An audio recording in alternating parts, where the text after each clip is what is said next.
My brother chained me in a damp, dark room while I was dying, saying, "You deserve to disappear. This empire is mine now."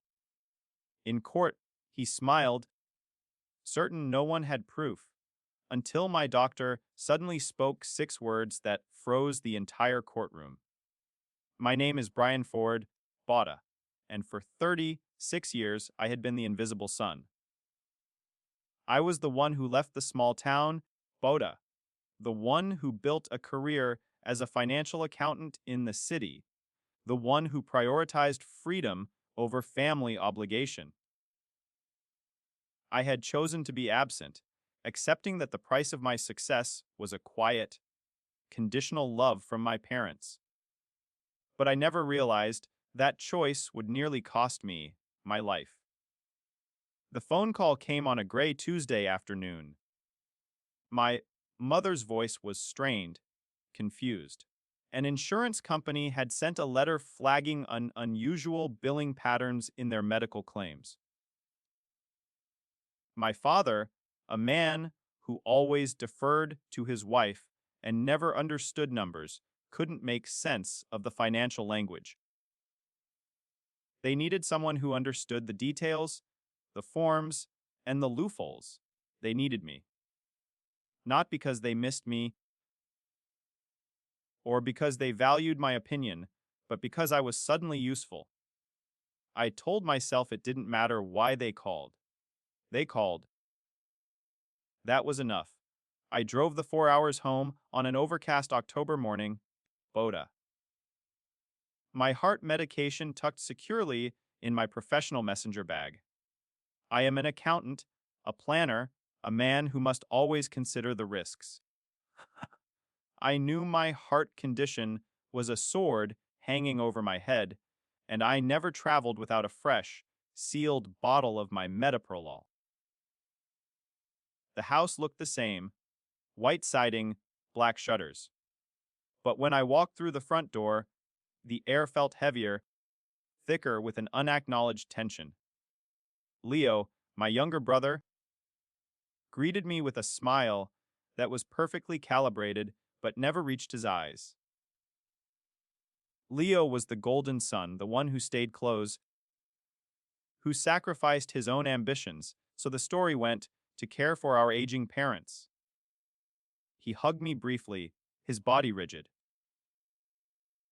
"You didn't have to come all this way, Brian," he said, his voice smooth and dismissive. "It's probably just a clerical error. I can handle it." His confidence was grating, a subtle attempt to assert control, but I let it pass. I knew better than to pick a fight. That night, at dinner, the familiar dynamics played out like a script we had rehearsed for decades. Every conversation circled back to Leo, how tired he was, how much he had given up, how lucky mom and dad were to have him nearby. My recent promotion went unmentioned. My life in the city was treated as a footnote, something vaguely self-centered. I smiled, I nodded, and I swallowed the old, familiar ache of being overlooked. Then, over dessert, my mother mentioned casually that they had updated their will 70% to Leo, 30% to me. "Leo has sacrificed so much to be here for us," she said, patting his hand. "It's only fair." The ache in my chest deepened into something sharper than mere pain. It was the weight of confirmation. I was the 30% son. I didn't argue. I never argued. Silence, I had learned early on, was easier than fighting battles I couldn't win. I resigned myself to my role as the passive visitor, here only to perform a financial favor. They called, and I had answered. That was my only purpose. The deepening ache from the will's revelation kept me awake. I lay in my childhood room, the old wallpaper pattern staring down at me, feeling like a stranger in a house that was technically half mine. Later that evening, Boda, the heavy mood, was briefly lifted by the arrival of Uncle Robert. He was my mother's younger brother, a retired police officer, and the only family member who had consistently shown me a warmth my parents seemed incapable of mustering. He pulled me aside into the small, overgrown garden, away from the kitchen window. The air was crisp, carrying the scent of damp earth and late autumn decay. He gripped my arm, his eyes heavy with concern. "Brian, listen to me," he whispered urgently, his voice low and tight. "I've tried to warn your parents for years, but they won't listen. They think I'm jealous, causing trouble, trying to drive a wedge between them and their devoted son." I frowned, the tension in his grip startling me. "Warn them about what, Robert? What are you talking about?" "Leo. Something is wrong with Leo, Brian. He's running a game here, but they are willfully blind because it's easier to believe the golden sun. Please, be careful. You're an accountant, you look at numbers. Boda. Watch everything." Before I could press him for details, the back door opened and my mother called us inside, complaining about the damp night air. Robert gave my arm one last squeeze, a silent transmission of warning that vibrated through me. Boda. I went to bed with his words circling in my mind, a cold knot tightening in my gut. I couldn't shake the feeling that I had missed something crucial, something dangerous. Right beneath the surface of the quiet, normal family life I thought I knew. Around 2 o'clock, around 2 o'clock in the morning, I woke up with a dry mouth, needing water. The hallway was dark. As I crept past Leo's closed door, I heard a voice inside low, tight, and edged with panic. He was on the phone. "The insurance company sent a letter. Sarah, she's here now asking questions. We need to move faster. I don't have the money yet." I froze in the shadows of the hall closet, barely breathing. What money? Move faster on what? And who was Sarah? The name wasn't familiar. I stood there, my heart pounding against my ribs, realizing with a sick certainty that the person in that room was a stranger. I didn't know my brother at all. By morning, the knot of dread had become a hard, unyielding stone in my stomach. I had dark circles under my eyes, Boda.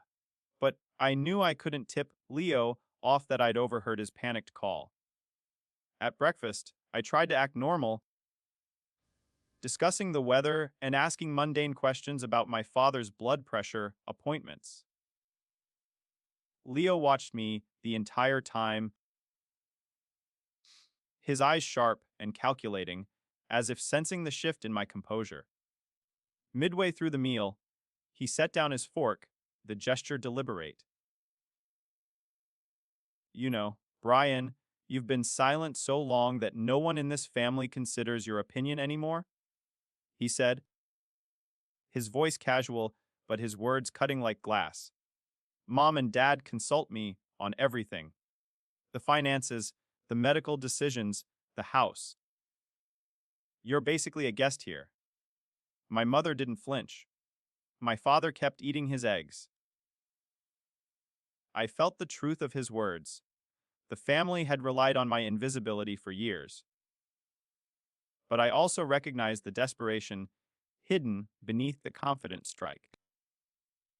He was trying too hard to push me away, which meant he was afraid of what my accountant's eyes might uncover.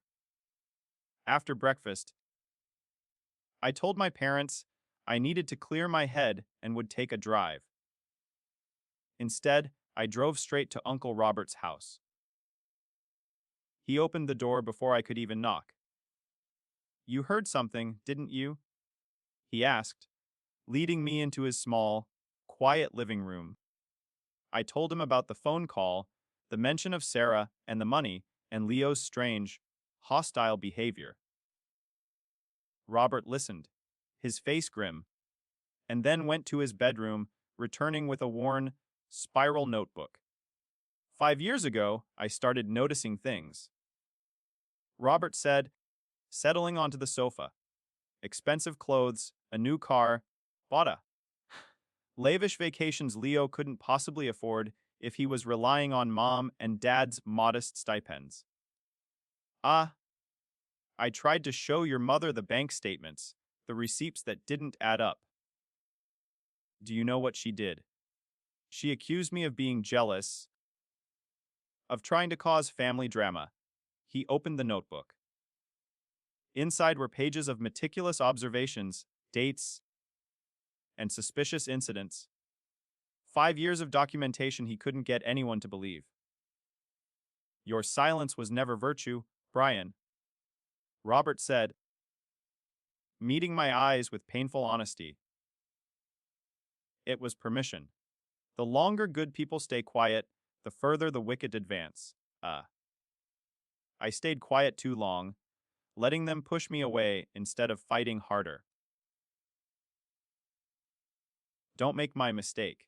I drove back to my parents' house with the notebook hidden in my bag and Robert's words burning in my chest. The original insurance letter was still on the kitchen counter.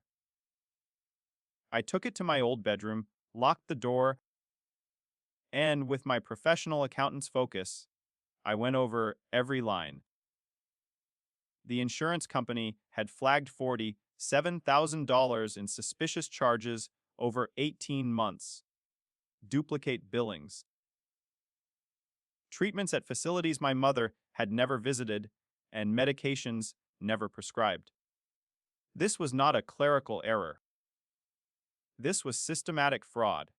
My hands trembled. The pieces were forming, a terrifying picture of Leo's desperate call, the mysterious Sarah, and the missing money. I needed confirmation. That afternoon, while my parents napped, I crept into Leo's home office. The door was unlocked. Boda.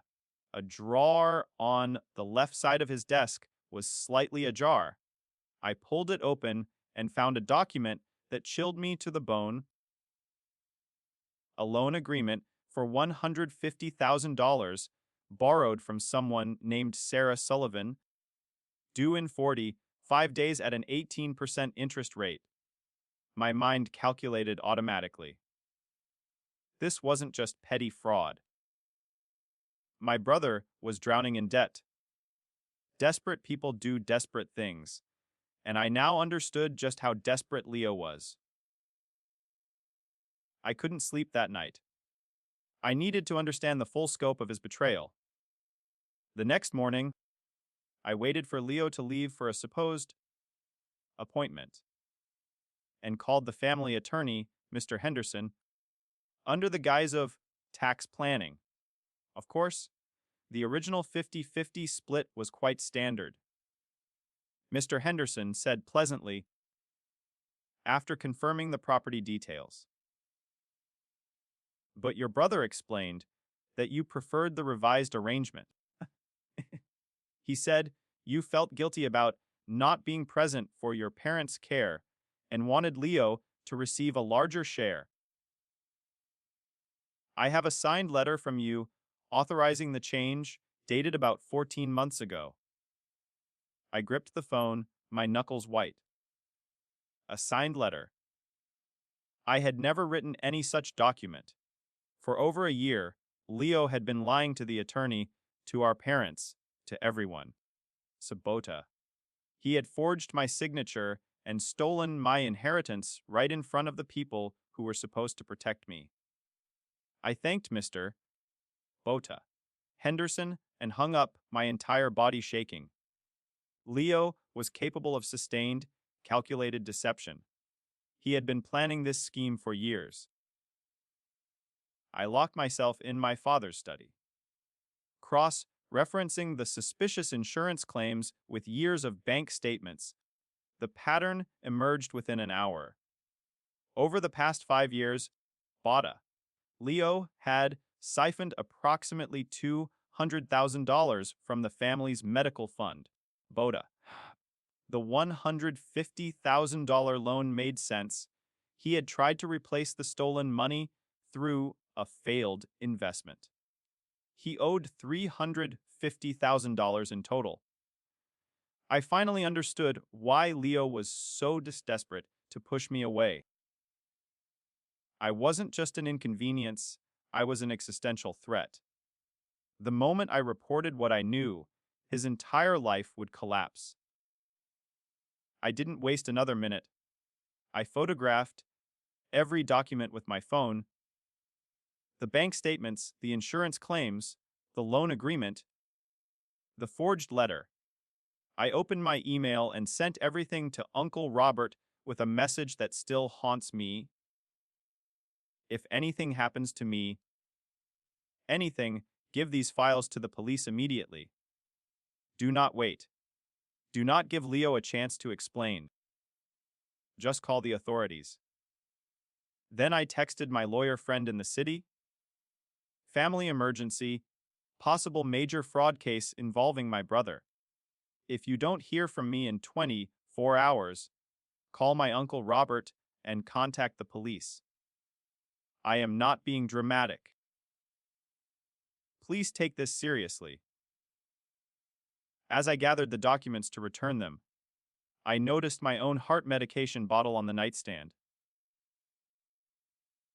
I picked it up. It felt lighter than it should have. I had brought a fresh, sealed bottle, enough pills for 2 weeks, but when I shook it, the rattle sounded wrong. I counted. There should have been 28 pills. There were 12. My mind raced, but I talked myself out of the obvious conclusion. The bottle had been sealed. I must have miscounted at the pharmacy. I was stressed, not thinking clearly. But as I set the bottle down, the cold realization settled in my chest. The man I had just exposed had total access to my room, my things, and my life-saving medication. The realization that my life-saving medication was compromised shattered the last of my denial. I packed my bag in under 5 minutes. My hands were shaking, but my mind, trained for crisis management, was sharp. I called for a rideshare on my phone. The app showed the driver approaching, 7 minutes away. I could make it. I grabbed my bag, my purse, and headed for the front door. The foyer seemed longer than I remembered. My legs felt heavy, unsteady, and my breath hitched. I told myself it was just adrenaline, just fear, but halfway across the marble floor, my heart stuttered in my chest. It wasn't the normal, years-long rhythm I'd learned to live with. It was something wrong, something dangerous. The edges of my vision began to blur. I reached for the door frame, but my hand found only air. I went down hard, my bag spilling across the floor, my phone skittering toward the stairs. I tried to push myself up, but my arms wouldn't cooperate. My chest felt like it was being crushed. Bada. The last thing I saw was a pair of expensive leather heels, not the ones my mother wore, clicking across the marble toward me. Not the ones my mother wore, clicking across the marble toward me. Not the ones my mother wore, clicking across the marble toward me. Leo's face appeared above mine, and he was smiling. Not his practiced golden sun smile, but something cold, satisfied. You almost made it, he said, his voice cold and satisfied. Almost. My phone buzzed beside me. The rideshare had arrived. Leo picked it up, tapped the screen, and I watched him cancel the ride.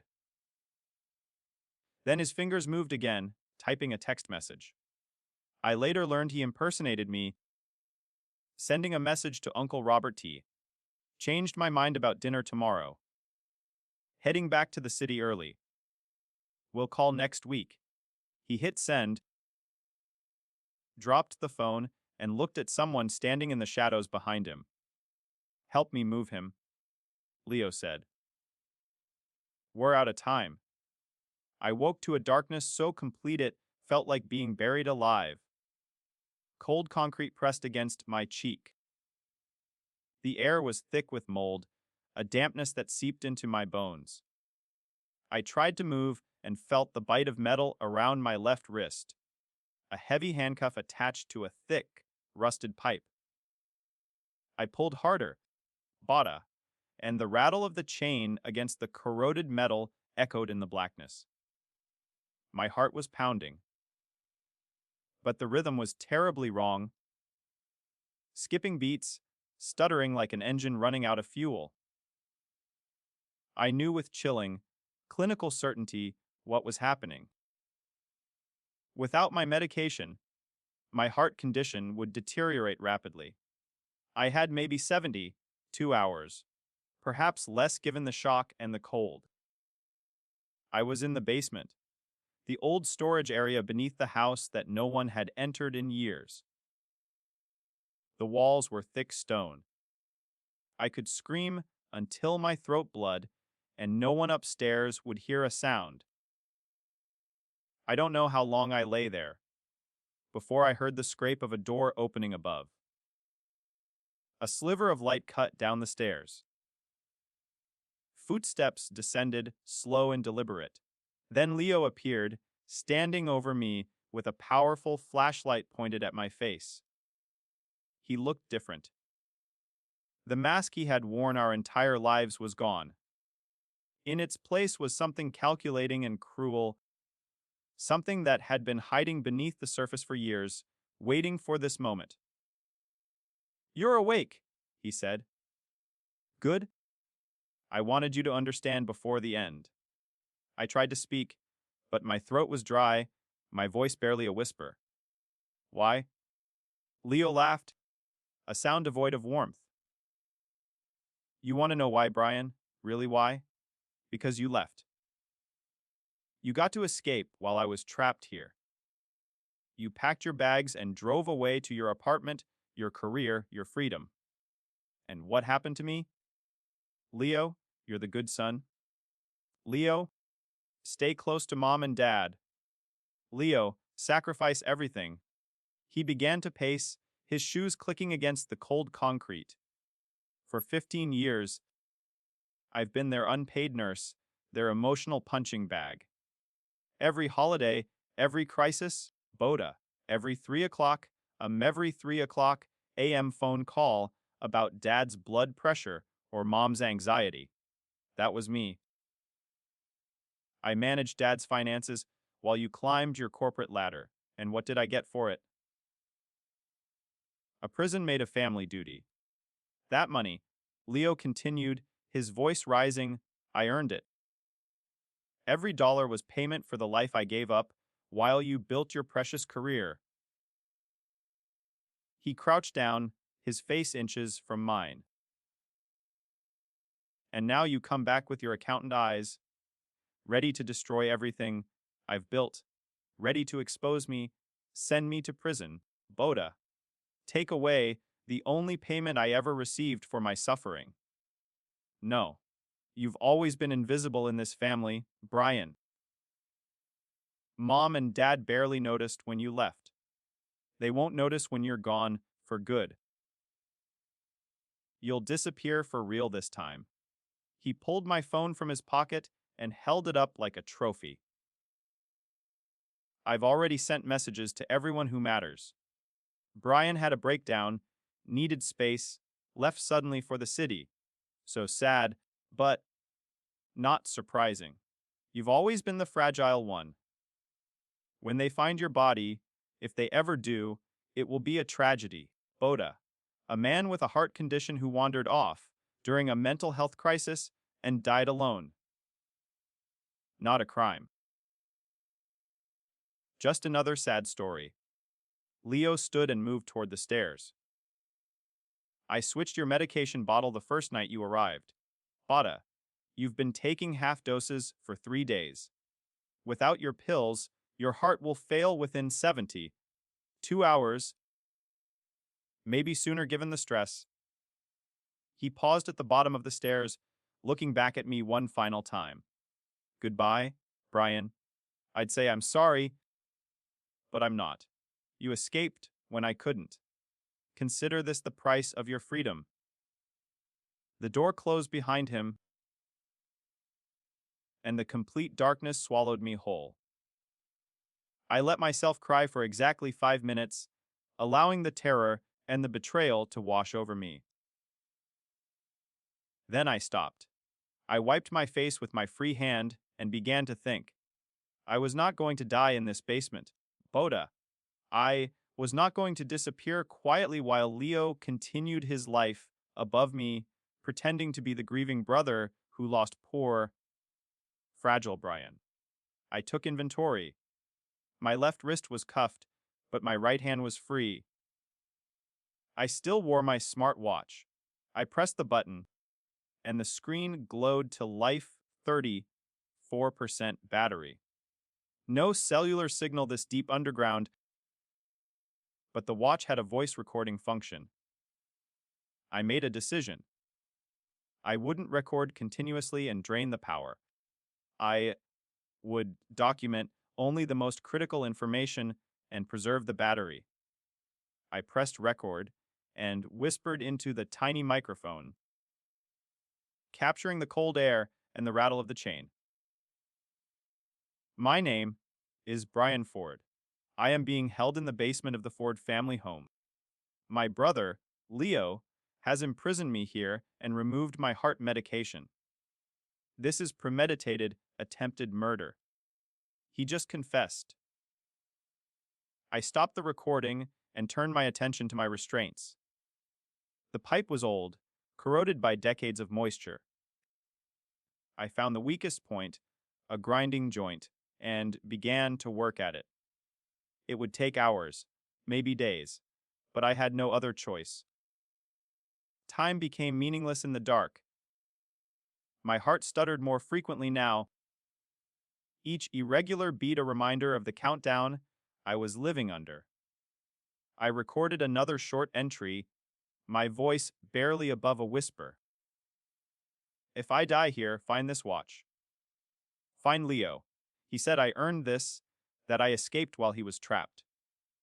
He's been planning this, waiting for the right moment. I was too visible, too dangerous. Now I'm invisible again. But I refuse to disappear quietly. Day 1. I'm still alive, and I'm not done fighting. The hours blurred together in the darkness. Mutta.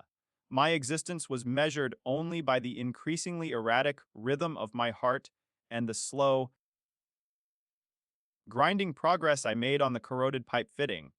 I rationed my energy, working in short, fierce bursts when I felt strong enough, and resting when the severe dizziness hit. I continued to record voice memos during my most lucid moments. Bada. Preserving every detail I could remember about Leo's confession, the fraud, and where I was being held. The battery percentage on my smartwatch dropped slowly, 28%, 23%. Each point felt like sand slipping through an hourglass, a physical countdown to oblivion. In the silence, my mind wandered, and processing years of buried pain. The forgotten birthday party, the unmentioned valedictorian speech, the Christmas dinners where I sat at the end of the table, an invisible orbit to Leo's son. For years, those memories had been wounds. Now, Ada. Chained in the dark, they transformed into fuel. They made me invisible because it was convenient for my family. Boda. Leo was trying to make me disappear now because I had finally become visible. I had seen the truth, and I was dangerous. I would not die quietly. By what I estimated was hour 36, I had created real, tangible movement in the pipe fitting. The joint was loosening, grinding against decades of corrosion. Not enough to escape yet, but enough to give me a desperate, painful sliver of hope. What I didn't know then was that I wasn't the only one fighting. Boda. Uncle Robert received the fake text message that evening. He read it twice, frowning. I always wrote, going home. When I meant my apartment in the city, I never said, heading back. And I would never cancel our dinner plans with a casual text after everything we had just discussed. Something was fundamentally wrong. Robert tried calling my phone. It went straight to voicemail. He called the house, and Leo answered with a cheerful voice that set Robert's teeth on edge. Oh, Brian left early this morning. Leo explained smoothly. Said he had a work emergency. You know how he is, always running off. Robert hung up without saying goodbye. He knew I had never mentioned any work emergency. That night, Robert drove to the Ford house. He parked across the street and watched. He saw Leo moving through the living room, relaxed and smiling. He saw my parents watching television, as if nothing had changed. But he never saw me. The next morning, Dr. Miller called to confirm my cardiology appointment scheduled for the following week. He got my voicemail. He tried again an hour later, same result. Concerned, he called the house. Leo answered, explaining that I had returned to the city unexpectedly for some family emergency at work. Dr. Miller thanked him and hung up, but a professional alarm bell went off in his mind. In 15 years of treating my heart condition, I had never missed an appointment without calling to reschedule. Never. Not once. He pulled my medical file. If I had been without my metoprolol for 48 hours or more, I could be experiencing dangerous arrhythmia, the kind that leads to cardiac arrest. He found the emergency contact number I had listed years ago and dialed. Mr. Ford, this is Dr. Thomas Miller. I'm Brian Ford's cardiologist. I'm worried about him. Something isn't right. Robert was still parked outside my parents' house when his phone rang.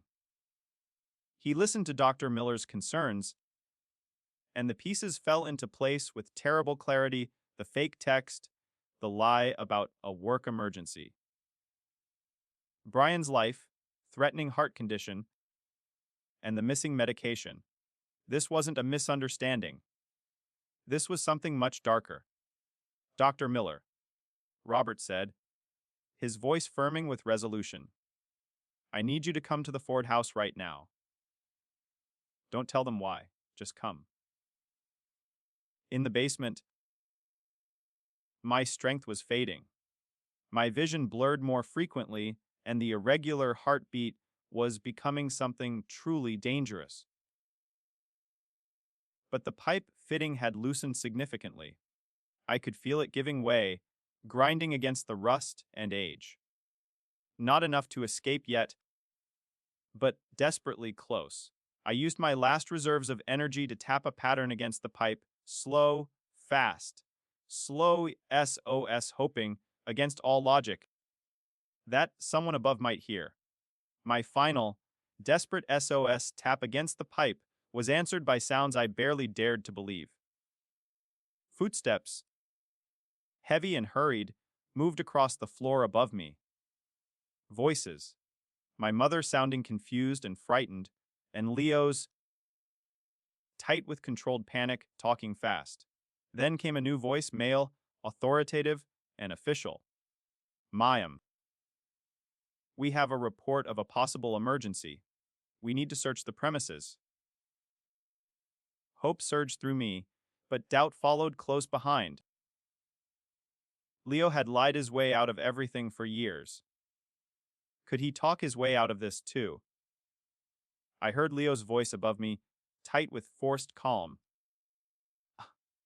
Officer, There's nothing in the basement but old furniture. No one has been down there in years.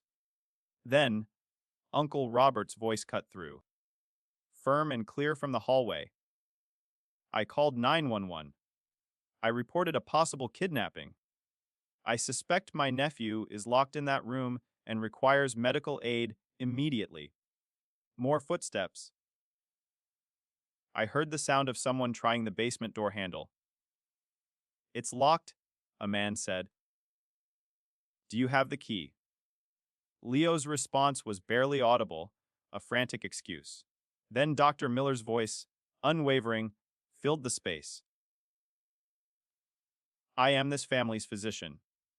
If there's any possibility someone is in medical distress down there, we need to access that room immediately. I'm invoking medical emergency authority. A pause, then the sharp, splintering crack of wood as someone forced the lock. Light flooded down the stairs. It felt like fire after 2 days in the blackness. Footsteps descended rapidly. A flashlight beam swept across the cluttered basement and found me slumped against the damp stone wall, my skin gray, my lips tinged blue. My right hand was still wrapped around the pipe, fitting I had been working to loosen. I was still fighting, even at the very end. Dr. Miller pushed past the first officer and dropped to his knees beside me, his fingers pressing hard against my neck, checking for a pulse. He's alive, but barely. The doctor announced, his voice urgent. Dangerous arrhythmia. We need an ambulance now. He's in cardiac crisis. Everything after that became a blur of motion and noise. I felt the cold metal of the handcuff being cut from my wrist. Strong hands lifted me onto a stretcher. Hutta. I remember the shock of cool night air on my face as they carried me out of the house. The red and blue emergency lights flashing, flashing, flashing. And I remember with perfect clarity the moment I locked eyes with Leo in the hallway. He stood between two police officers, his face pale, his carefully constructed world crumbling around him. Neither of us spoke. Everything that needed to be said had already been said in that basement. Bada. I held his gaze until the paramedics loaded me into the ambulance and the doors closed between us. I woke later in a hospital bed with tubes in my arm and monitors beeping steadily beside me. A police officer sat quietly in the corner of the room. Boda. Protocol required them to interview victims of suspected kidnapping as soon as they regained consciousness, and I was ready. I told them everything, the medication theft that had started the moment I arrived, the imprisonment in the basement, Boda. Every word of Leo's confession, every detail of his resentment and his planning, Boda. I gave them my smart watch and explained the voice recordings I had made in the darkness. I gave them Uncle Robert's contact information and told them about the evidence I had emailed him before my collapse. I told them about the forged letter changing the will, the $200,000 embezzlement, and the loan from Sarah Sullivan. By the time I finished, the officer had filled nearly 20 pages of notes. That evening, the police arrested Leo at our parents' house. He was charged with kidnapping, attempted murder, and fraud. Sarah Sullivan was brought in for questioning the same night.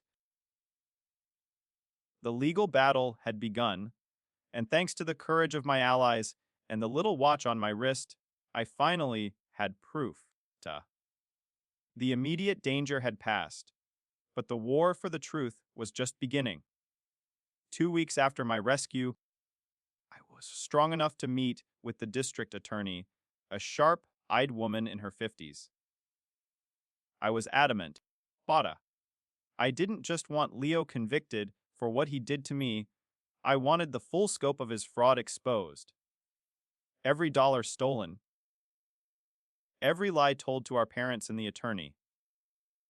That will take more time, the district attorney cautioned. We'll need forensic accountants to analyze all the financial records. I handed her my phone. I photographed everything before he took me, I said. Bank statements, insurance claims, the forged letter, the loan agreement. It's all there. The financial investigation confirmed what I already knew. Boda, approximately $200,000 siphoned from my parents' medical fund over 5 years. Combined with the loan from Sarah Sullivan, Leo's total debt exceeded $350,000, a desperate motive for murder. During this time, I made a critical request: a media blackout on my survival until Leo was formally indicted. I don't want him to know exactly what evidence we have, I explained. Let him think he still has a chance. Let him get comfortable. When we walk into that courtroom, I want him completely unprepared for what's coming. 2 weeks after the hospital, my lawyer called. Leo posted bail this morning, she said. He's hired Richard Thornton as his defense attorney.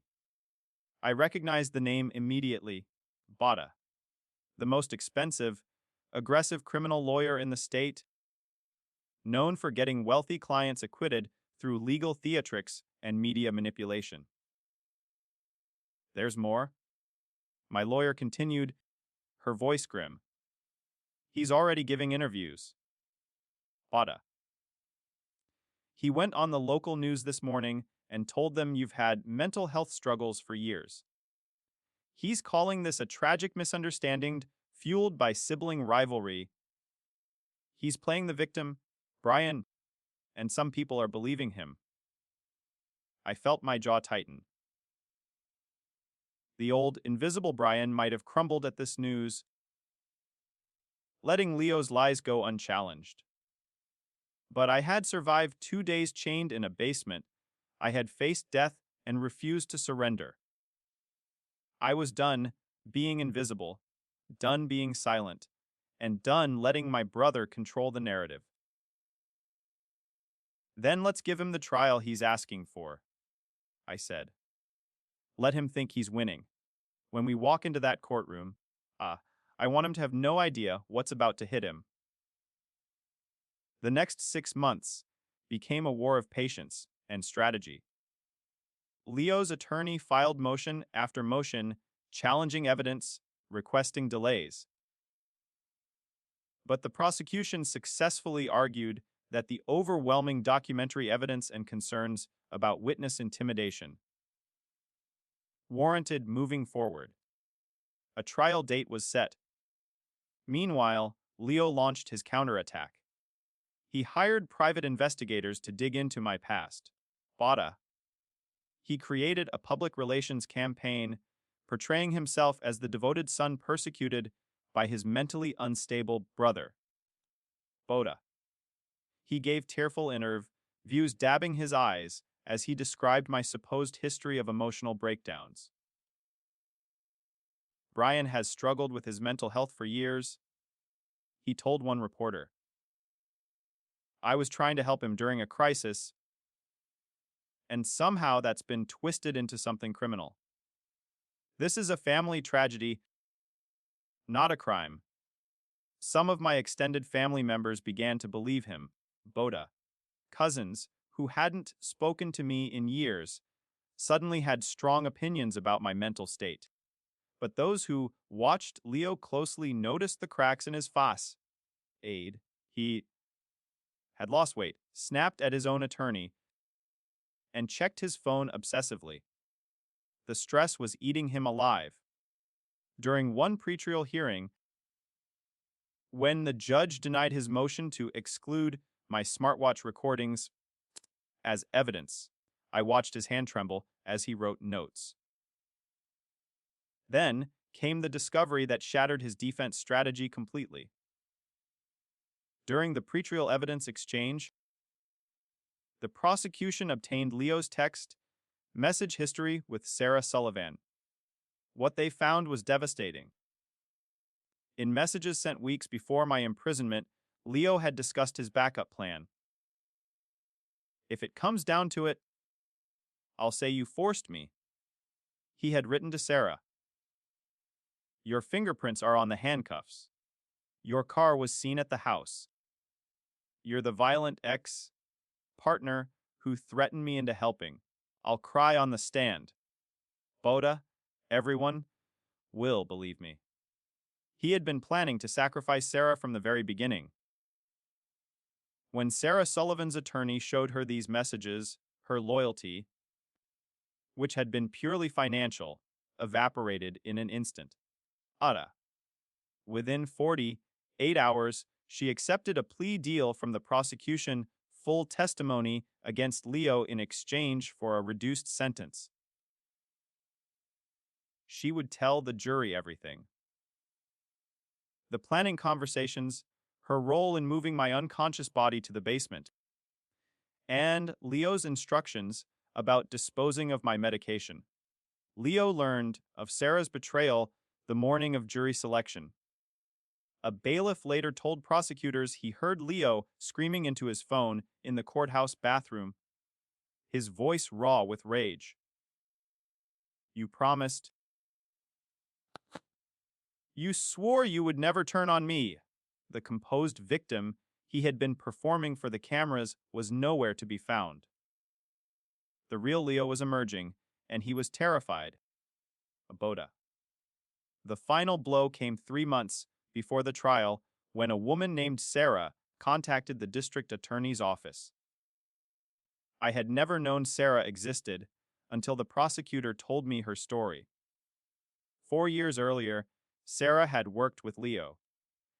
He had convinced her to lend him $50,000 for a guaranteed investment opportunity that was, in fact, entirely fake. When she threatened to report the theft, Leo had responded with subtle but unmistakable threats regarding her custody battle for her children. She had been too afraid to pursue it. But when she saw the news coverage of my case, she recognized the pattern, the manipulation, the financial exploitation, the willingness to destroy anyone who threatened exposure. Sarah came forward to testify. The prosecution added her testimony to establish prior bad acts, legal proof that my case was not an isolated incident but part of a calculated pattern of fraud and predation. Leo had done this before. The stage was set. The trial began on a cold Tuesday morning. The courtroom was packed with reporters, family members, and strangers drawn by the sensational coverage. Leo arrived, dressed in a modest suit, looking solemn and appropriately sympathetic. He attempted a small, sad smile at the jury as he took his seat, but those of us watching closely could see the truth. His hands trembled slightly in his lap. His attorney, Richard Thornton, presented his defense with practiced confidence. He argued that Brian was a stressed, emotionally unstable man who had misinterpreted a family dispute.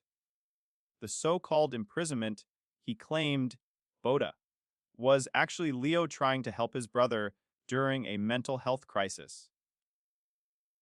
This is a tragic case of sibling misunderstanding, Thornton argued, not attempted murder.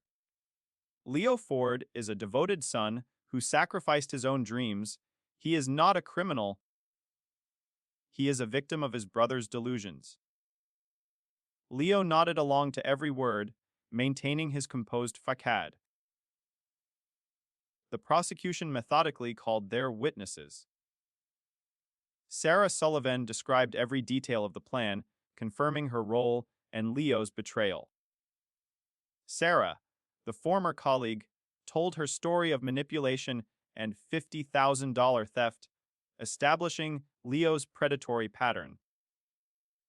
Uncle Robert presented his worn notebook, detailing 5 years of documented suspicions. The forensic accountant explained the $200,000 embezzlement. And then came the final, devastating witness. The prosecution calls Dr. Thomas Miller, the prosecutor announced. Leo's attorney jumped to his feet, objecting immediately. What new information can a family doctor possibly provide? This is cumulative and unnecessary. The judge overruled him without hesitation. Dr. Miller took the stand. Leo watched him with forced calm. What harm could a doctor do? He would simply confirm my heart condition and the medical records already in evidence. The prosecutor approached the witness stand. Dr. Miller, based on your 15 years treating Brian Ford and your medical examination after his rescue, what is your professional conclusion about what happened to him? Dr. Miller turned to face the jury directly, his voice steady, certain, and devastating. He was dying, and not by accident. The courtroom fell completely silent. The sheer authority in those 6 words froze the entire courtroom. Every person in that room seemed to hold their breath as Dr. Miller continued his testimony. I have treated Brian Ford's cardiac condition for 15 years, he said, his voice carrying the full weight of medical authority. When I found him in that basement, he was in advanced arrhythmia, the specific pattern that occurs only after prolonged medication deprivation. His lips were blue. His pulse was barely detectable. Another few hours, and we would have been recovering a body instead of saving a life. He paused, and I saw the jury lean forward. But here's what the prosecution hasn't told you yet. 6 months before this incident, Brian was hospitalized overnight after visiting his family for Thanksgiving. Same symptoms, an unexplained cardiac episode. At the time, I attributed it to holiday stress. I was wrong. Dr. Miller turned to look directly at Leo. I believe someone was already tampering with his medication during that visit. The attack that nearly killed Brian wasn't impulsive. It was a rehearsal. Leo. Ford had done this before. He tested his method, observed the results, and refined his approach. What happened in that basement was premeditated attempted murder, planned over at least 6 months. I watched Leo's face drain of all color. His attorney requested a sidebar, but the judge denied it. The damage was done. Everyone now understood that my near death wasn't a desperate act born from sudden panic. It was the culmination of a plan carefully tested and refined. My brother had tried to kill me before. Boda. The prosecutor moved forward methodically, presenting each piece of evidence like stones building an inescapable wall. My smartwatch recordings played through the courtroom speakers. Leo's voice, cold and unmistakable. You've always been invisible in this family. Now you'll disappear for real. I heard several jurors gasp. The recording continued, capturing every word of Leo's basement confession, his explanation of how he had switched my medication, his certainty that no one would ever suspect him. Sarah Sullivan took the stand next. She confirmed everything under oath. The planning conversations, how Leo had prepared the basement in advance, his instructions about hiding my medication, and most damning, his backup plan to blame her. She told me I was the perfect fall guy. Sarah said flatly. She said if it came down to it, She would tell everyone I was a violent ex-partner who threatened her into helping. I was expendable from the beginning. With each new piece of evidence, Leo deteriorated visibly. He clenched his fists until his knuckles turned white. He shook his head repeatedly, as if he could deny reality through sheer will. He whispered frantically to his attorney, who could only respond with tight-lipped silence. Then, the prosecutor called me for my final statement. I rose on shaking legs and walked toward the witness stand. As I passed Leo's table, our eyes met for a moment. I saw the little brother I had once loved. Then something in him snapped. He stood abruptly, his chair scraping against the floor. His attorney grabbed his arm. Leo, sit down now. But he wrenched free, and 15 years of pressure exploded. He was never supposed to come back? The courtroom gasped. The judge's gavel pounded. The defendant will be seated. Leo was beyond control. I gave everything to this family? 15 years. My career, my relationships, my entire life, while he got to leave. He got to be free. He got to build his precious career while I was stuck here. Tears of rage streamed down his face. And they still loved him more, even when he wasn't there.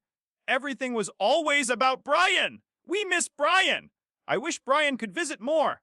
Brian is so successful. Brian. Brian. His voice cracked with fury. That money was mine. Boda. I earned every dollar for every miserable year I spent in this prison of a family, Boda. And he had no right to come back and take everything from me. He should have stayed gone. He should have stayed invisible. His attorney dropped his head into his hands. Two bailiffs moved toward the defendant's table. Leo kept screaming even as they took his arms, his voice echoing off the courtroom walls, until they forced him back into his seat, Boda. In his rage, he had confessed to motive, premeditation, and the entire psychological foundation of his crime, all on the record, in front of the jury. The jury took less than 3 hours to return the verdict, following Leo's explosive confession. Guilty on all counts. Attempted first-degree murder, kidnapping, embezzlement, and fraud. The judge delivered the sentence. 28 years to life, with no possibility of parole for 22 years. Sarah Sullivan received 10 years, with parole possible after 7. As bailiffs led Leo away, he looked back at me one final time. I expected hatred, but instead, I saw something like relief. The suffocating performance was finally over. After the verdict was read, my parents approached me in the courthouse hallway. They had aged years and months. My mother was crying, her shoulders shaking. My father could barely meet my eyes. Who failed you, Brian? My mother whispered, her voice choked with regret. We didn't see. We chose him. We chose what was easy to believe. We're so sorry. I looked at them for a long moment, the parents who made me invisible, who believed Leo's lies for years, Sabota, and who might have let me die in that basement without Uncle Robert's persistence. Part of me wanted to embrace them, to say everything would be okay, but I knew that way had almost killed me. I believe you're sorry, I said finally, keeping my voice steady and quiet. But sorry doesn't undo 36 years of choosing not to see me. Forgiveness isn't something I can give today, maybe someday. But if we're going to have any relationship, it will be built on truth, not on pretending everything is fine, because that's more comfortable. I turned and walked out of the courthouse with Uncle Robert at my side, stepping into the afternoon sunlight and into a life that finally belonged entirely to me. 1 year later, my foundation received its official status. I called it Visible, supporting survivors of family abuse. I had already been doing the work, speaking at support groups, writing my blog, connecting with other people made invisible by their own families. My first post went viral. In it, I wrote, "For 36 years I was invisible. My brother tried to make me disappear forever. Instead, he gave me the greatest gift, the realization that I was worth fighting for. If you feel invisible, know this: you have been deliberately unseen by people who benefit from your silence. Step into the light. It's been waiting for you all along." Leo's appeal was denied. I maintain limited contact with my parents now, monthly phone calls and occasional, brief visits. It is not the full reconciliation they hoped for, but it is honest. And honesty, I have learned, is worth more than false peace. Brian's story teaches us something that many of us learn too late in life. Silence is not a virtue when it protects those who harm us. For 36 years, Brian believed that staying quiet, accepting unfairness, boda, and avoiding conflict was the price of belonging to his family. His silence only gave Leo permission to lie more, manipulate more, and ultimately try to erase Brian completely. These beliefs are not wisdom, they are chains. Boda. And sometimes the people who benefit most from our silence are the very ones who taught us to stay quiet in the first place. Brian's survival was not an accident. He fought for himself when no one else would. He documented the truth. He refused to die in the darkness, and when he emerged, he did not pretend everything was fine just to make his parents comfortable. He chose honesty over false reconciliation. He chose his own peace over keeping peace for others.